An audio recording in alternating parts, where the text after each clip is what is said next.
নকাটাইকে নিশ্চয় কৰিছে আৰু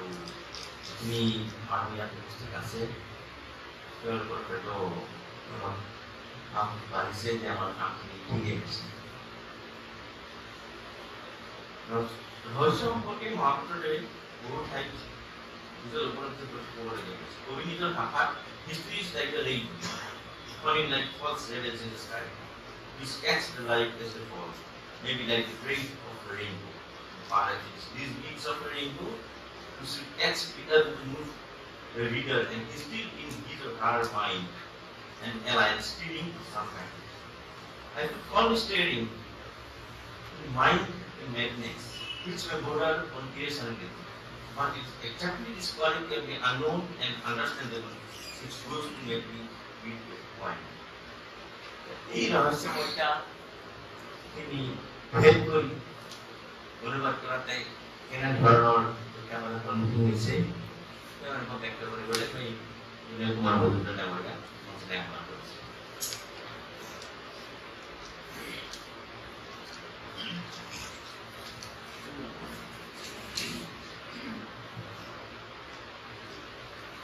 নমস্কাৰ।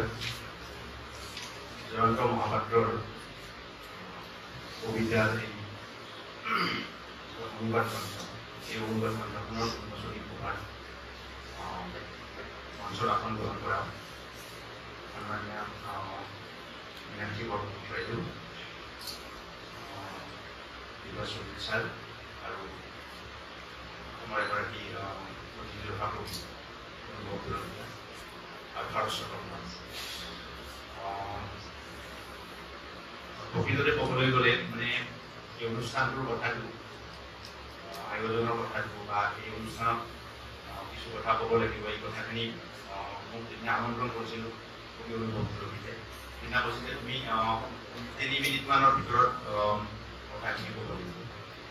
তেতিয়া মই অকণমান বিমোৰত কৰিলোঁ, কাৰণ আমাৰ দৰে মানুহবিলাকৰ কাৰণে সাধাৰণতে কমকৈ কথা ক'লে, কম সময়তে কথা কোৱাটো টান। সাধাৰণতে কম বুদ্ধিৰ মানুহে বিষাৰু কথা এটা খুব কম সময়ত ক'বলৈ অলপ টান কৰে আমাৰ কাৰণে। তথাপিও ভাবিলোঁ যে আমাৰ শংকৰদেৱৰ দৰে মহাপুৰুষ জনাই মানে গোটেই ভাগৱতখনক গুণমালাত হাতী মাৰি পৰিত্যাগ কৰিছে। ষ্টিফেন হকিঙৰ দৰে মানুহে ইমান বিস্তৃত সময়ত মানে এই হিষ্ট্ৰী অফ টাইমত থুপাই থৈছে। আৰু আমি যেতিয়া বিদ্যালয়ত পঢ়িছিলোঁ, বিশেষকৈ আমি দুটা বস্তু পঢ়িছিলোঁ আগতে। এটা হৈছে মূল ভাৱ আৰু সাৰাংশ লিখা, আৰু এটা ব্যাখ্যা কৰা। আমি কবিসকলে বহুত সময় ধৰা ভাবি থাকোঁ যে আমি যিমান পাৰোঁ সিমান সাৰাংশ আৰু মূল ভাৱত থাকিব পাৰিলে ভাল। আৰু এনেও জগতখনত বহু সময়ত ব্যাখ্যাটো বহুত বেছি হৈ গৈছে।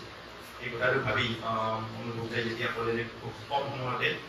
3 মিনিটৰ কথাখিনি ক'ব লাগিব, অলপ বিমোৰত কৰিলোঁ যদিও এনেই বেয়াও পোৱা নাই। মই ইমান মহাপাত্ৰ সম্পৰ্কে ইমান বিশাল ব্যক্তিত্বৰ মানুহগৰাকীৰ বিষয়ে মই ইমান বেছি নাজানো। এই কথাটোৰ কাৰণে মোক কিছু সকাও হ'ল। যিয়ে নহওক, অনুভৱ দাই এই মহৎ কৰ্মটোৰ লগত মোক সম্পৃক্ত কৰিলে মই ধন্য হ'লোঁ। এনেই মই ভিন্টেজ গ্ৰুপে কৰা যিটো কণ্টেম্পৰেৰী ৱৰ্ল্ড পয়েট্ৰি, তাত কিছু মহাপাত্ৰৰ বিষয়ে মানে মহাপাত্ৰ আৰু মহাপাত্ৰৰ কবিতাৰ যিটো কৰিছিলোঁ, বা আজিকালি ইণ্টাৰনেটৰ যুগত কিছু পৰিমাণে সকলো কবিৰ বিষয়ে বা কবিতাৰ বিষয়ে পঢ়াৰ কিছু সুযোগ নিশ্চয় দিব পাৰে। ইমান মোৰ বিশাল অধ্যয়ন বিষয়টোত নাই, তথাপিও বিভাসুদ্দিন ছাৰে যিখিনি কথা কৈছিল, মই মানে যেতিয়া মহাপাত্ৰ সম্পৰ্কীয় যিখিনি মই প্ৰিপাৰেশ্যন কৰিছিলোঁ তাতে সেই কথাখিনি মই কিছু পৰিমাণে ক'লোঁ, আছে মোৰ মোবাইলটোত বাৰু। যিয়ে নহওক, মই এই কথাটো ভাবোঁ যে আধুনিক যিটো ভাৰতীয় যিটো কাব্য চেতনা, এই কাব্য চেতনাৰ যিসকল পথ প্ৰদৰ্শক আছে, এই পথ প্ৰদৰ্শকসকলৰ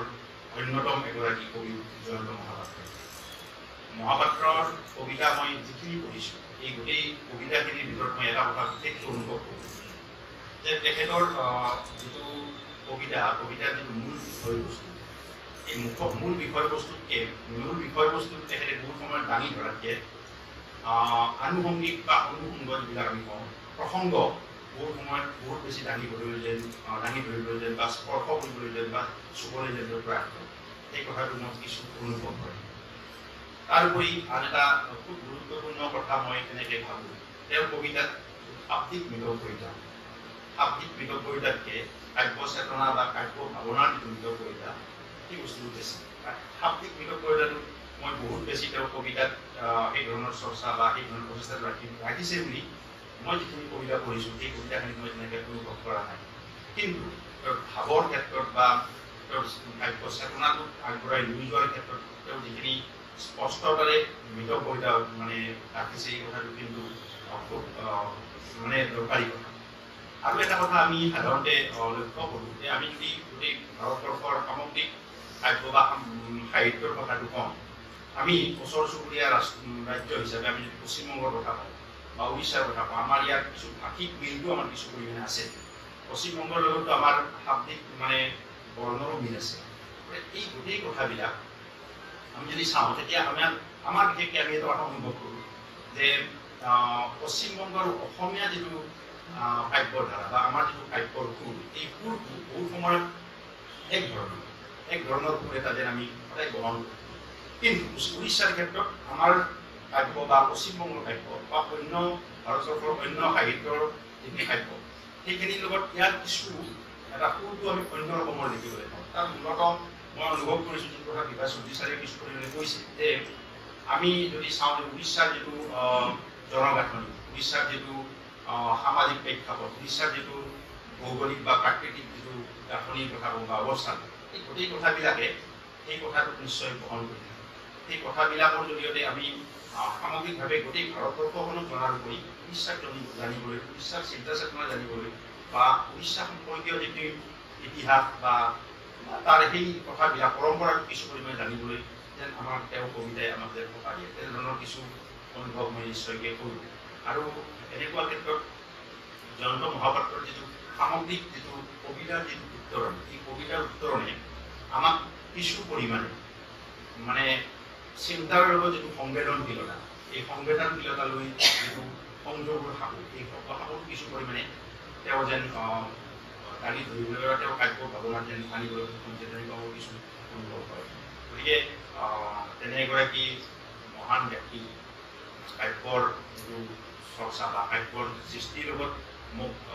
কিছু পৰিমাণে সংযুক্ত হোৱাৰ যিটো সুযোগ থাকে তাৰ বাবে অনুভৱতাক গোটেইখিনি মই ধন্যবাদ জ্ঞাপন কৰিছোঁ মোক অনুভৱে এটা দায়িত্ব দিছে যে তুমি যিখিনি বিশেষকৈ ইয়াৰ ঠাইৰ নামৰ লগত জড়িত যিখিনি কবিতা সেই কবিতাখিনিক তুমি অনুবাদ কৰিবলৈ যত্ন কৰিবা কি কৰিছোঁ মই সেইটো মই কিন্তু প্ৰচেষ্টাটো ৰাখিছোঁ মই কিন্তু চেষ্টাটো ৰাখিছোঁ আৰু মই কিছু যিটো কাব্যিক অনুভৱ বা এই ধৰণৰ কথাখিনি তাত মই ৰাখিবলৈ যত্ন কৰিছোঁ মোৰ নিজৰ ধৰণে বা মই যিখিনি পাৰোঁ বা মই যিখিনি নিজক মহিমাবদ্ধতাৰ ভিতৰত সেই কথাখিনি কৰিবলৈ যাওঁতে হয়তো মোৰ কিবা ভুল হৈছে বা কি হৈছে সেইখিনি নাজানো আপোনালোকে পঢ়ুৱৈখিনিয়ে এই গোটেই কথাখিনিৰ উত্তৰটো দিব পাৰিব কিন্তু মই সামগ্ৰিকভাৱে এই প্ৰক্ৰিয়াটোৰ লগত জড়িত হ'বলৈ পাই নিজকে ধন্য মানিছোঁ আৰু অনুভৱতাক পুনৰবাৰ ধন্যবাদ কৃতজ্ঞতা জনাই মই মোৰ